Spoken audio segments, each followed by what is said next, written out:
Damn. Like I should. When in dark, walk around the neighborhood. Hi everyone, my name is Cairo Eubanks and I'm Miss Broward County 2020 for the Miss America organization, and I have some exciting news. So I was asked to come to Jamaica very soon, and I'll be sure to share a video once I'm on the ground again, but I was asked to go to Jamaica to continue a COVID relief initiative that we've been doing on the ground, specifically in Kingston, but also spreading out throughout Jamaica to get to the countryside as well, you know, Port Moore and other places like that. And so just to give you some context, why Jamaica? Well, if you don't already know, if you didn't pick up on it, I am Jamaican American. I share this all the time. I'm very proud to be both.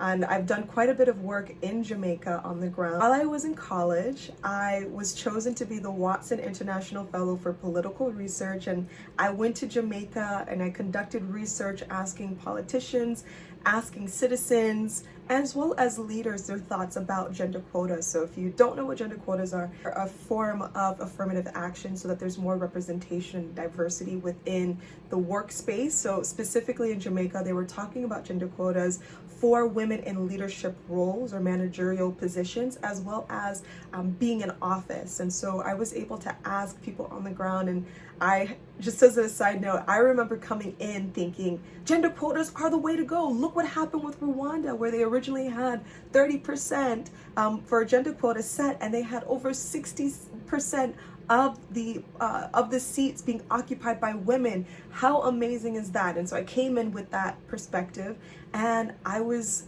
really rewarded with the opportunity or the realization that that's not everyone's opinion. Not everyone is necessarily excited about gender quotas, and they have valid reasons why they're not, right? So there was this concern, for example, that women would be typecasted as quota women and they wouldn't necessarily get the respect that they deserved or that they earned. And there were some other concerns as well. But overall, I would say that there were a lot of people who were very open and receptive to the idea of gender quotas because they wanted to see more women in leadership positions. So I did that while I was in college. And then in outside of college, well, I would say, you know, while I was doing that fellowship position and I was doing that research, preparing what became the foundation for my honors thesis. So that was my honors thesis that I defended and was able to graduate with.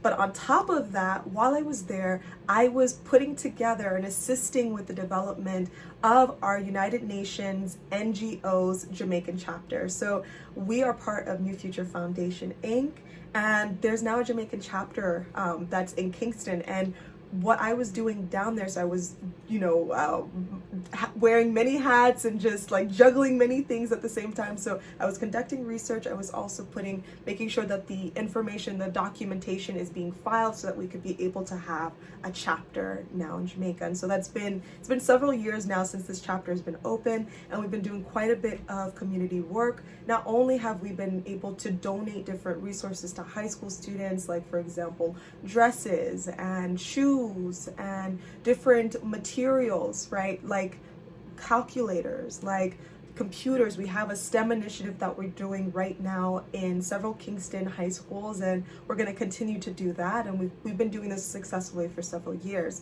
That being said, when COVID hit, we turned our efforts towards making sure that there were hand sanitizers available for the children. Just to give some background, in Jamaica, if you're driving in Kingston, you'll see the cute school children, and they're oftentimes wearing uniforms, right? And they're all walking like usually they're walking on the side of the road to get to school, right? Or getting back from school or getting home, wherever, but you see them and they're very visibly school children, right? And so because of the pandemic, we still wanted to make sure that children were staying safe, and also still able to get their education. So we were focusing our efforts on hand sanitizers, not just for the kids, but also not only for the children, but also for the taxi drivers that also could be taking children. So as I said, you know, some kids, they'll be walking to school, some kids take a taxi to school. And so we wanted to make sure that we were giving some incentives to stay safe, but also still continue to get your education, right? And so we're going to be continuing that effort. And then we also have some documentation that needs to be filed for the Jamaican chapter. And so I've already undertaken that as the secretary of the chapter. And so we're just going to go down to Jamaica and just file everything that is necessary so we can continue going. So that being said, I'll be in Jamaica for several weeks. I'll be sure to share when I'm there and when I'm back. I know that there's going to be a period of time where I'm going to be quarantining after I get my results and all of these different things. You know, there are different precautions that are, or safety precaution measures that Jamaica is taking just to make sure that anyone who's flying in is not necessarily bringing COVID with them, which I think is totally fair and valid. So I'll wait my time in quarantine and isolation, and then I look forward to finally getting to be back in Jamaica.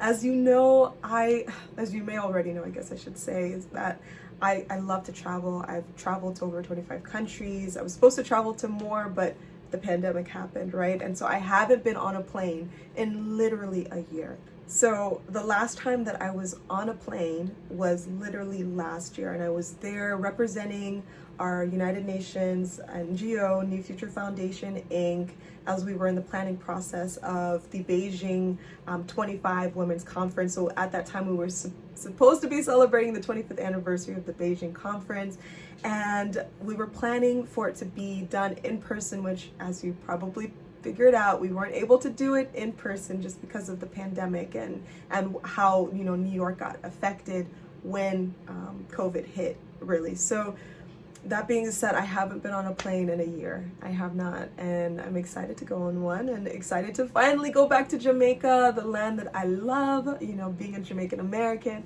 I love being here in the United States, but I also really love being able to cherish that part of my heritage that makes me so proud and also distinguishes me with my perspective and my love for international cultural exchange. So I look forward to going to Jamaica. I look forward to sharing with you all some of the work that I'm going to be doing down there, and I'll definitely keep you posted. So I hope you all are having such a wonderful, wonderful day, and I look forward to sharing some more information with you soon. Bye.